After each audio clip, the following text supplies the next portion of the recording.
Hey everybody, welcome to another episode of Windshield Time, the podcast where we help you use your windshield time to turn learning into earning. Windshield Time is, of course, brought to you by Service Excellence. Joining me again for this podcast is none other than Brandon Cockrell. Today we're going to be talking about how you can become a super communicator. Don't go anywhere.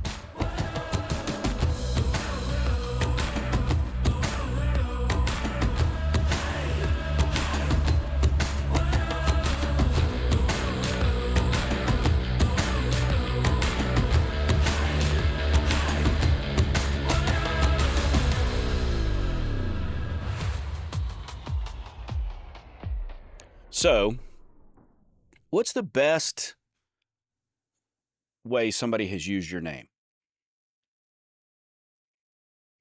I know what it is because I did it. Are you talking to me or Alex? I'm talking to you. Well, Oh, why would I talk to the producer? Nobody talks to their you have producer been. on air. Oh yeah, no. Did you get that, Alex? 100%. Brando Calrissian was the Yes. greatest of all time. Brando Go. Calrissian, but also another Star Wars reference, the Brandalorian. Like that one too. Yeah, you like That that? one too. Yeah, I do. Do you like that, Alex? Brando Calrissian, huh? Right? But it could also be Brando Calrissian. Depending on what part of the country you're from. Depending on if you have a long A or a short A, right, Alex? That's right. Yeah, we're full circle now. So, we do a lot of Star Trek and Star Wars references on here. Occasionally Indiana Jones goes in it. I think those still hold up today, don't you? Yeah, I mean, they didn't release a Indiana Jones, but maybe 2-3 years ago. Yeah, but is there 6 now? I think. Or is that 5, Alex? Crystal Skull, Dial of Destiny. So there's 5. Raiders of the Lost Ark. I fell asleep during Dial of Destiny and remember nothing about it. Did want to watch it again. Yeah. You know, it's kind of like, as most of you who listen regularly know, Alex, there are no superlatives to use when it comes to Alex and his Star Trek fandom. There's just none. No comparison. None. There's nothing, right? It's admirable. And so Alex and I were talking about the other day how Star Trek V, the actors were too old to make that movie. Right. They made it anyway, whatever. I think we're getting to a point where Harrison Ford is too old to be Indiana Jones. Alex, what do you think? Yeah.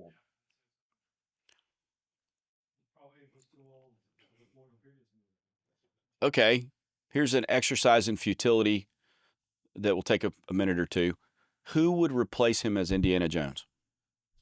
Who could replace him as Indiana Jones? Is McConaughey too far? McConaughey couldn't do it. No. Let me back up. McConaughey could do it. Yeah. Just wouldn't be not the right vibe. Gotcha. Right? Yeah. Anyway, enough of that. Let's talk about how to be a super communicator. Alex, you'll let me know who can take over for Indiana Jones, or who could play Indiana Jones, okay? You'll let me know that. Not right now, but you'll let me know it soon. Post. He said he's working on it. I don't know what that means. I think he's going to come up with something good.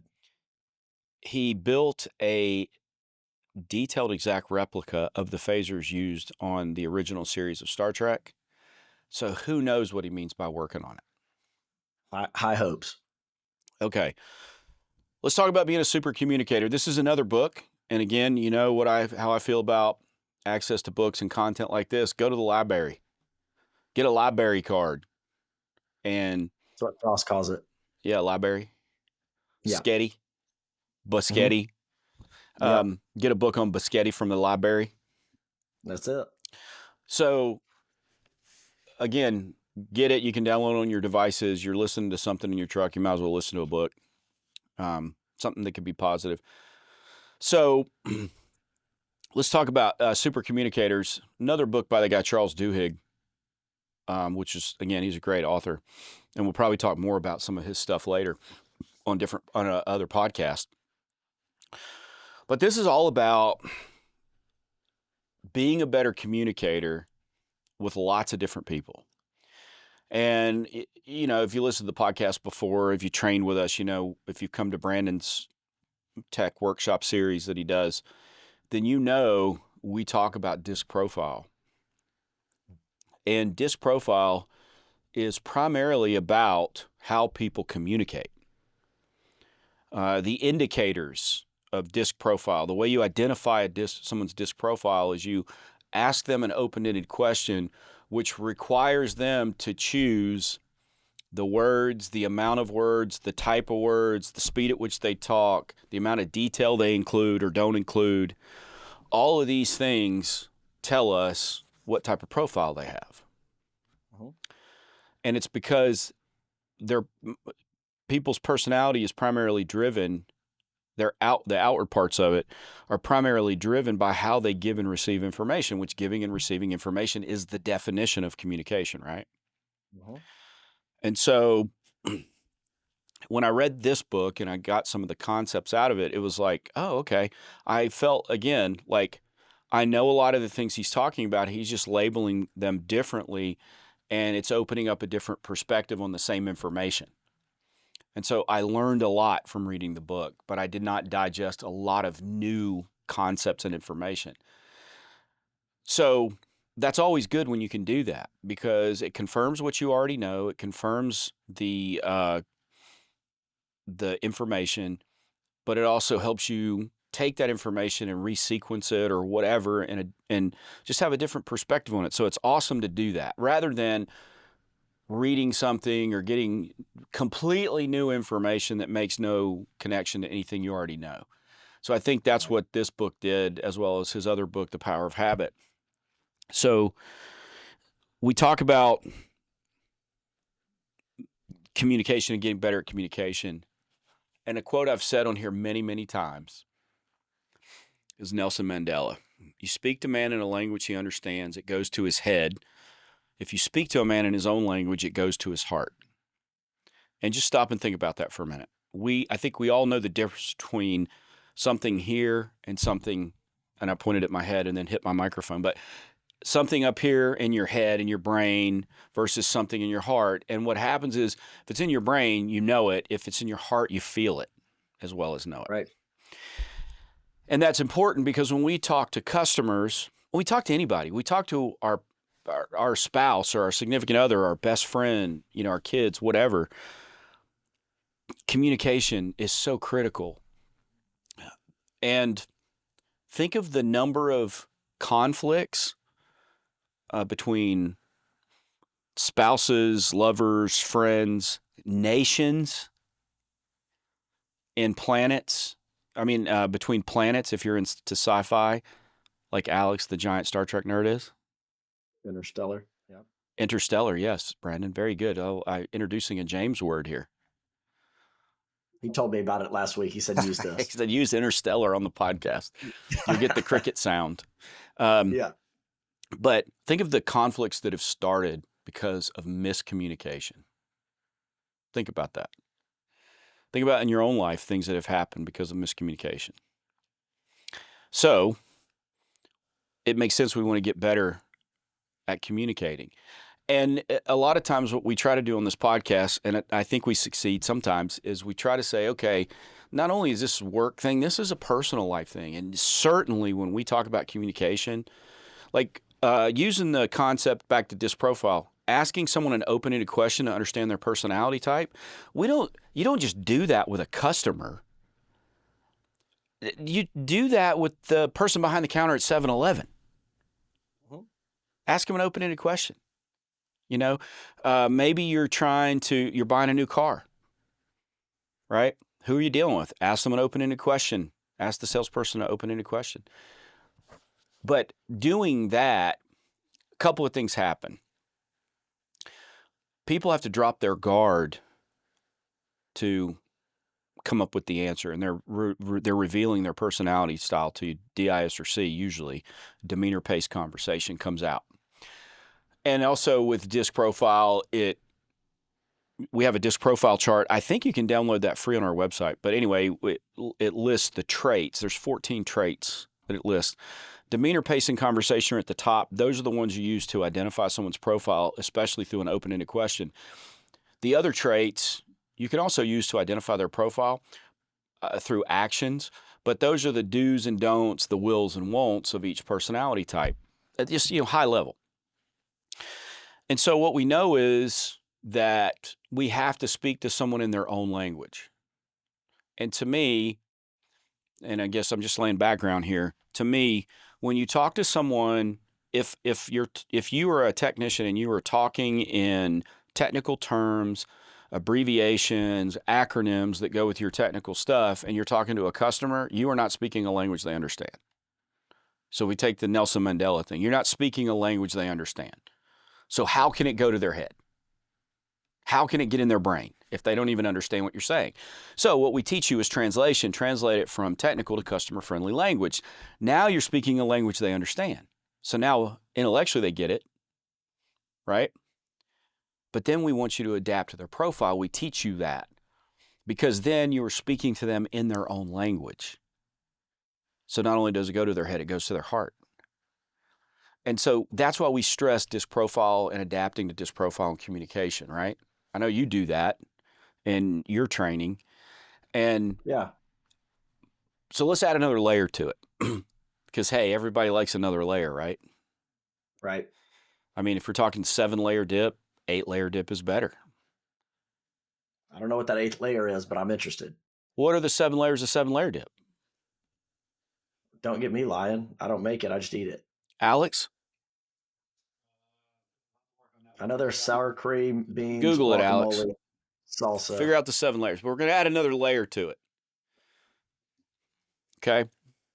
You know what my 8th layer would be on 7-layer taco or nacho or whatever? Do you call it nacho dip? I don't even know what it is. 7-layer dip for nacho chips or tortilla chips. You know what mine would be? Trader Joe's Cowboy Caviar. Okay. All right. Yeah, I think that plays. Yeah, I think that plays. What do you think, Alex? Okay, refried beans, guac, sour cream, salsa, cheese, lettuce, black olives, and tomatoes. That's literally 8 layers of 7-layer dip. Yeah. Or are they saying that olives and tomatoes are the 7th layer together? Yeah. Okay. Yeah. So absolutely, Trader Joe's Cowboy Caviar plays as an 8th layer on that. It plays. It's going to be a little spicy. I like it. And you're introducing another bean to it. Perfectly fine. Okay, just making sure. Oh, and you're introducing corn to it. Corn, yeah. Well, corn already exists with the corn tortilla chips. Yeah. So we're good. Okay. 8th layer. Here we go.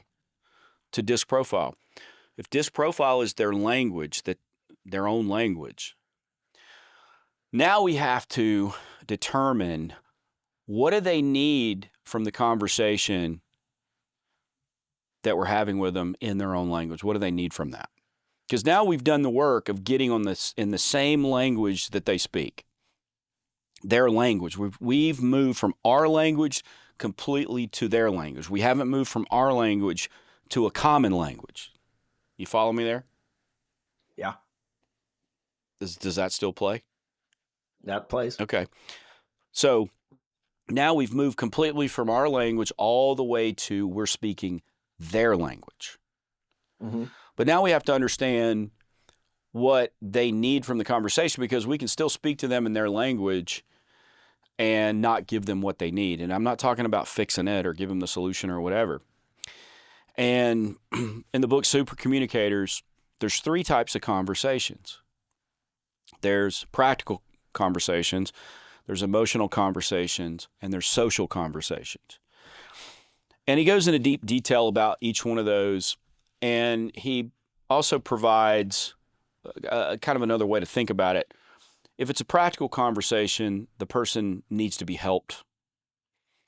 If it's an emotional conversation, they need to be hugged.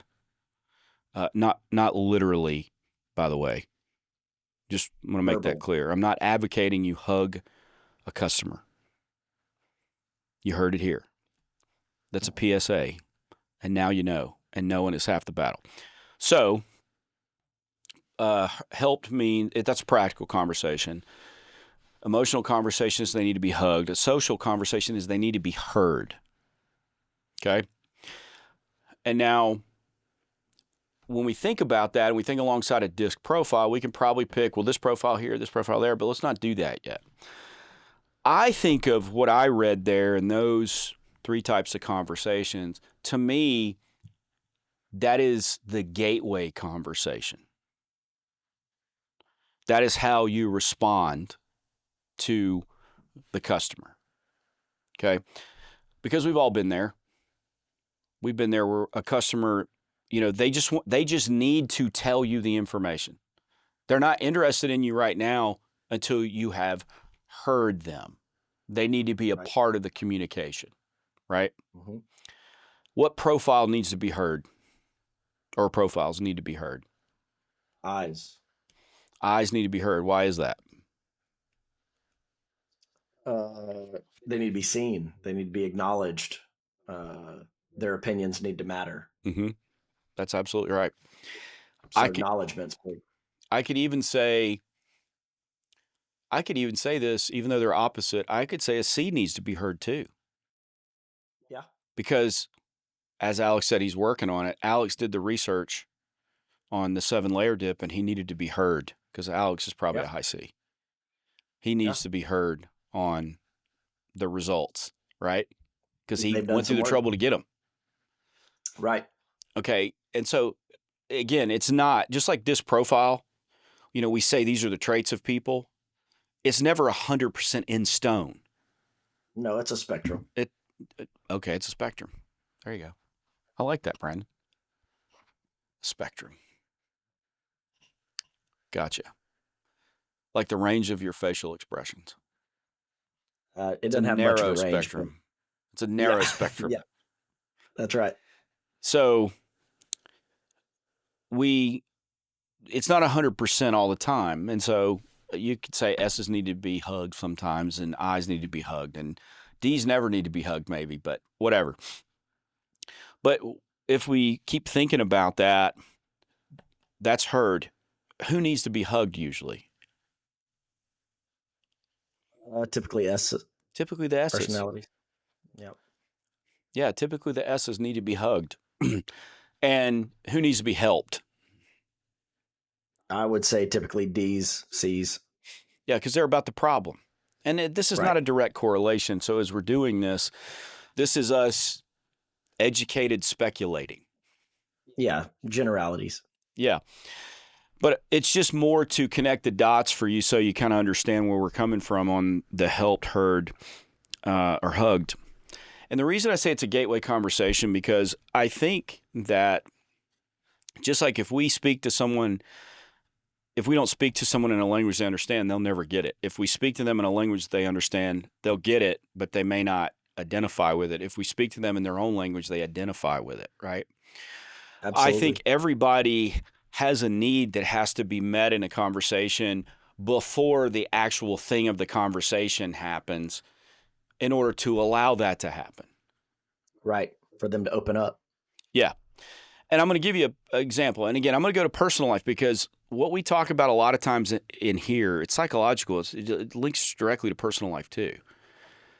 And so I'll give you an example. My personality profile is a DC.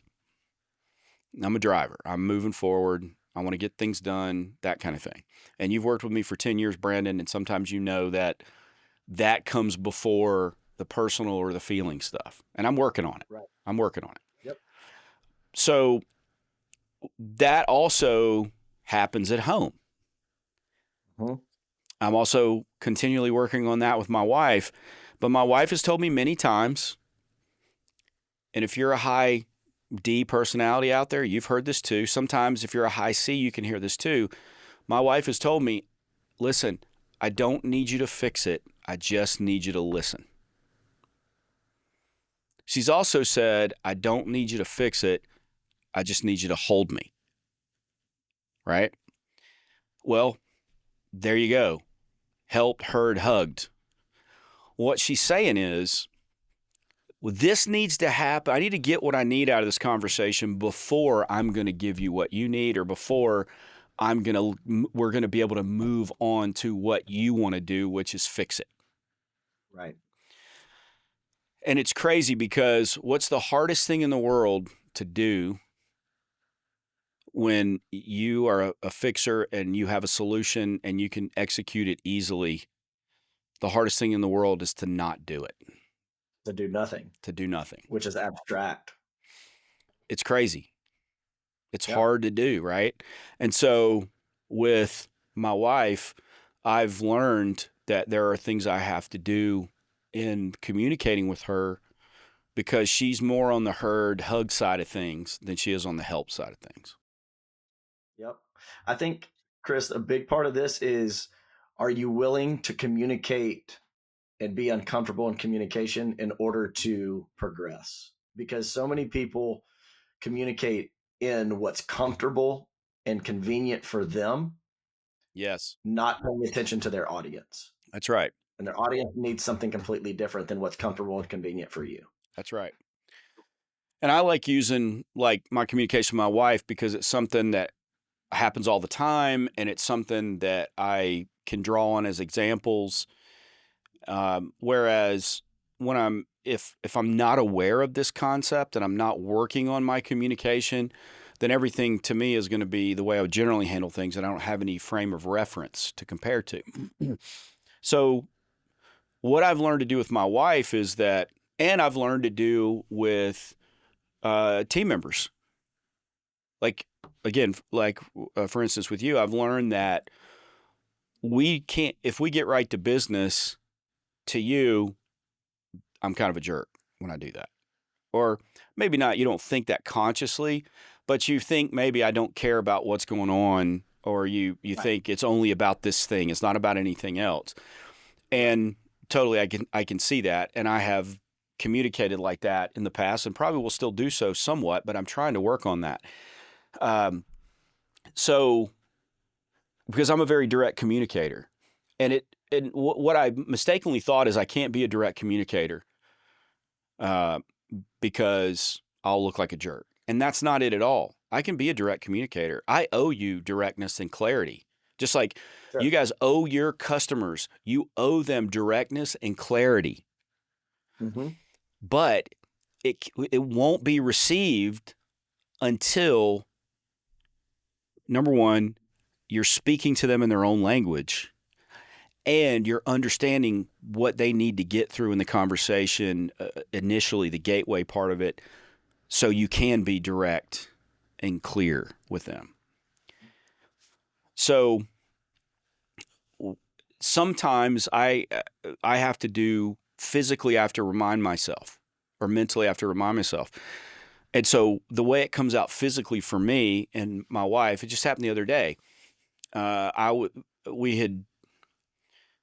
had come in the house. She was doing something for work on her computer, sitting on the couch. I sat down, grabbed a drink. I sat down and started doing something on my iPad. And I was really, whatever, I don't remember what I was doing, but I was into it. And she shut her computer, put it on the table, turned her body towards me to talk to me, and started telling me about her day. And I was like, normally what I would have done is I would have just kind of kept going, looking at my iPad and just kind of heard her, but not really listened to her. And so what I've had to teach she would tell you that. So what I've worked on over the years is now, and I just remember doing this the other day. I've done it many times before, but I remember doing this when she turned towards me and started talking to me. Closed the cover of the iPad, put it down, and I physically turned my body towards her. Okay. And so what that indicated to her was that she was being heard. Okay. So then she started talking, opened up, and, we don't have to figuratively we hug, but we don't physically have to hug each other this way. And she started describing feelings to me. And I was, oh man, I bet it was, oh yeah, that would be terrible. I know that made you feel bad. And really what I'm doing is just saying back what she said to me, but she needs to hear that. And I'm Right. just so everybody knows, I'm not doing this in a forced way. This is just the reality of communication that I've had to train myself to be like this, because I'm all about what's the problem I need to solve here so I can get back to what I was doing. Right? But this is an active choice. Yeah, that's what it is. And I'm teaching myself a new routine. And so what happens from that is much better communication. She's more engaged with me. I'm more engaged with her. And typically whatever the solution is more received from me than if I just sit there at my iPad and she said something, I go, well, just go talk to the lady and tell her to stop. You know? What are you laughing about? It's that easy. It's that easy. I mean, that's how I would normally handle it, or would have handled it in the past. But now it's not like that. And so I find that I can get back to what I was doing eventually. Sometimes I don't even go back because we just get in a long conversation about it. But what's the reason there is because I heard her. Okay, she needed to be heard and hugged, and then she could be helped. Right? It's just like your kids. One of your kids falls down and scrapes their knee. The first thing they need you to do is acknowledge that they're hurt and that you'll take care of it and it's all going to be okay. Then you can spray them with the stingy stuff and whatever, clean up their knee or whatever you got to do. But you get the point. So how does that translate to customers though? And so we go into the home to fix something, and what were technicians trained to do? Just fix it. Fix it. What was a technician taught to call a thermopile generator? A thermopile generator. Does a customer know what that is? No.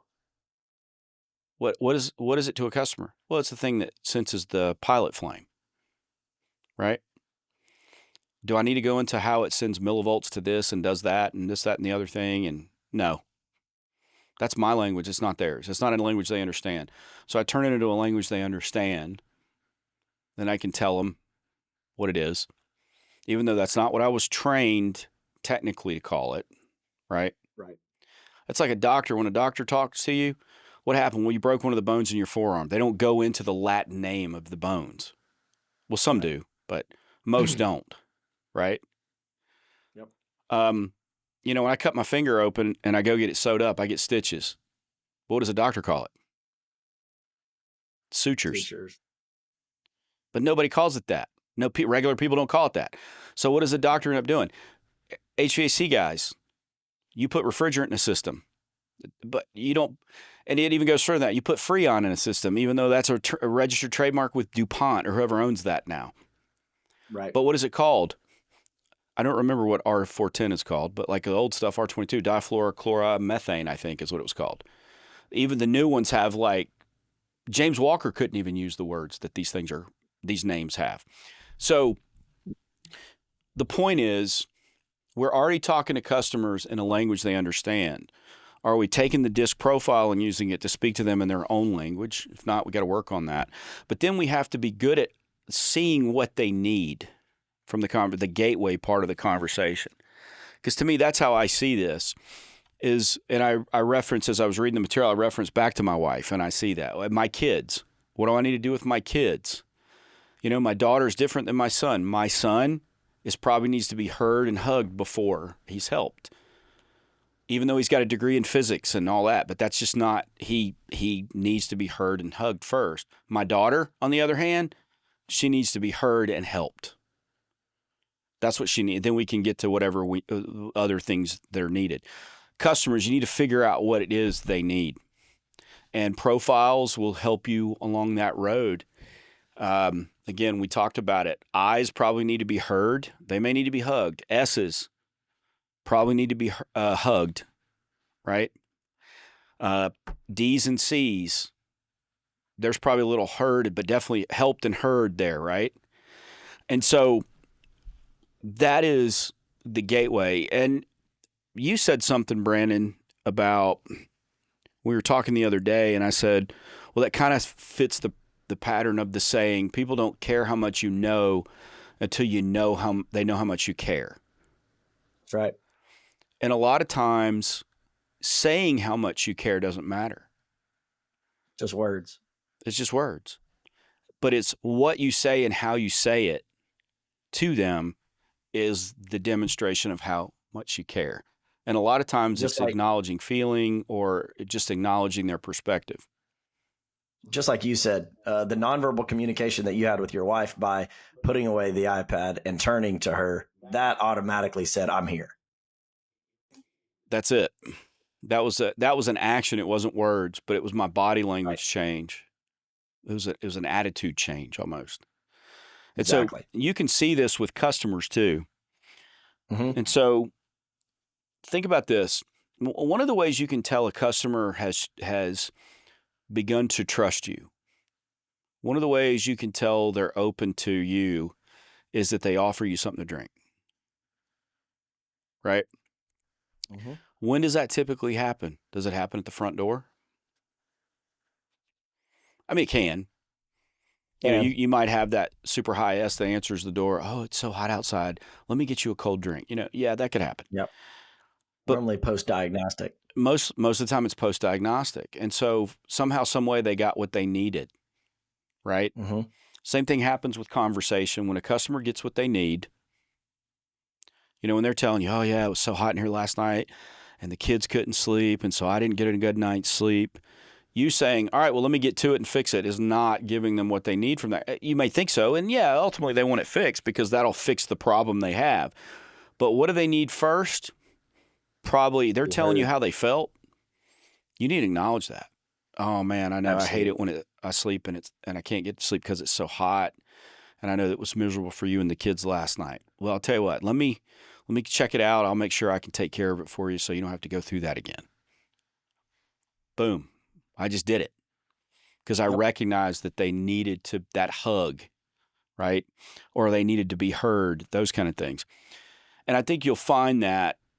But, when someone needs to be helped and that's what they want to get out of it, that's the easy ones, Mm-hmm. right? Yeah. It's like, hey, here it is. I did this, that, and the other thing, and this, it's ready to go. Here, I'll just get out of your way, let you get to it. That person just needs to be helped. They don't need to be heard. They don't need to be hugged. Get to work. Right. It's okay. You may have other questions you have to ask. So start asking your questions as a matter of getting to work.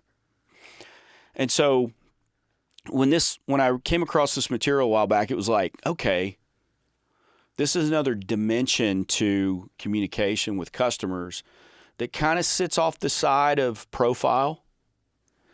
And I think that when we take this into consideration, it really makes our communication better. I've had a couple of guys recently reach out to me about topics we've discussed on the podcast, and both of them asked questions about getting people to do a replacement rather than a repair of something. And in both cases, it was communication that they were wondering about. Mm-hmm. It wasn't how to do a repair versus replace on a, tankless to tanked water heater or panel change versus a refresh or any of that kind of stuff. It was about communication. Mm-hmm. And so that's what this is about today is what does it take to be that super communicator? And like I said, it's a great book. And this concept of the type of conversation is good.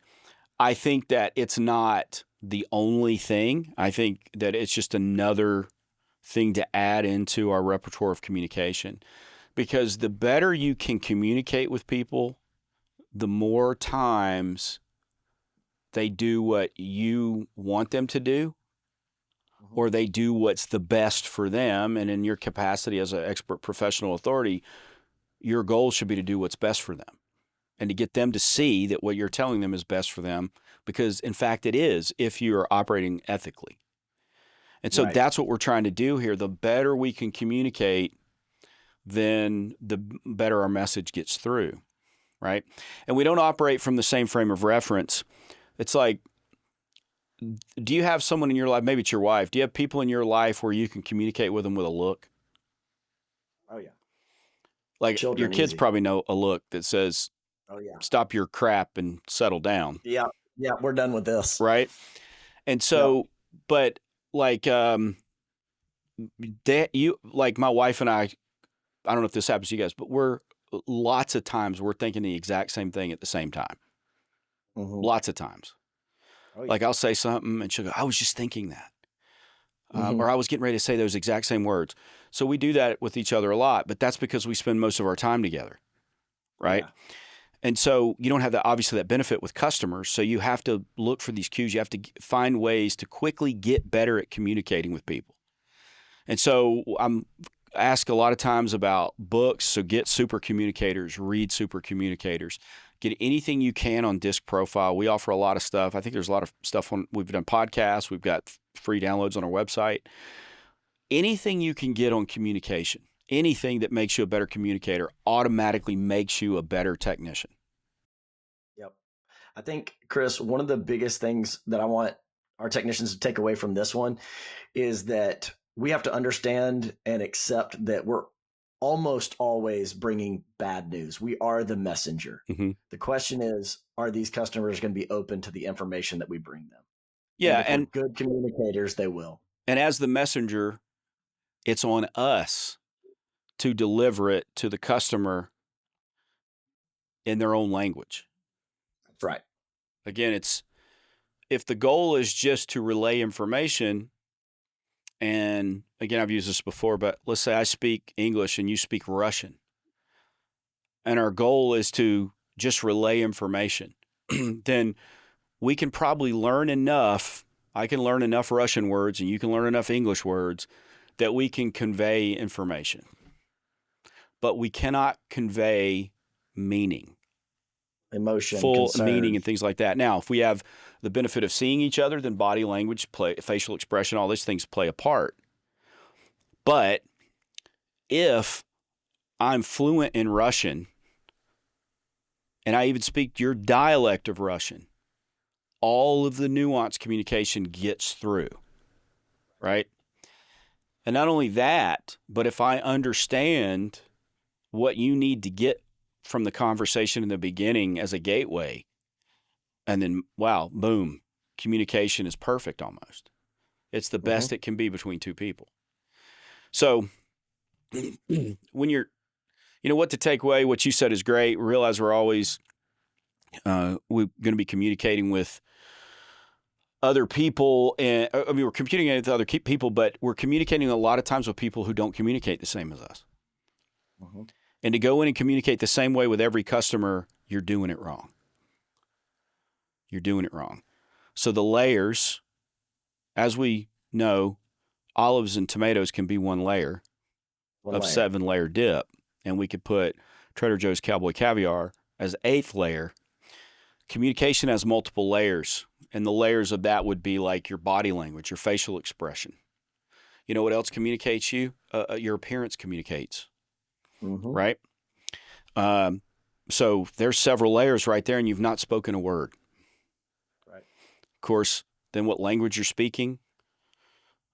If you adapt that language to the customer's language, those kind of things. If you adapt your language to something you both understand and then adapt further to the customer's language, and then you understand what they need to get out of the conversation in the beginning so it can progress forward. All those layers of communication, you've got to get better at that. So remember this concept. Does a customer need to be helped, hugged, or heard? Not hugged physically, please. No matter how much you think they want that. No, they don't. No physical hugs. Right? Right, Alex? Alex said yep. So we're good. Okay. If you want to know more about this, Elmore at serveextra.com or 254-733-7109, or you can reach Brandon at serveextra.com or 254-749-3867. Go to our website, www.servextra.com, servextra.com. Previous episodes of podcasts, like, share, send us suggestions on topics, download lots of free stuff. Check out our next workshop classes. They will be happening in November. You can sign up there. Brandon, what do we do here at Service Excellence? We turn learning into earning. I thought you forgot there. It skipped a beat. The next one you're doing in the singing style of an artist, so be prepared, okay? God, all right. Thanks, everybody.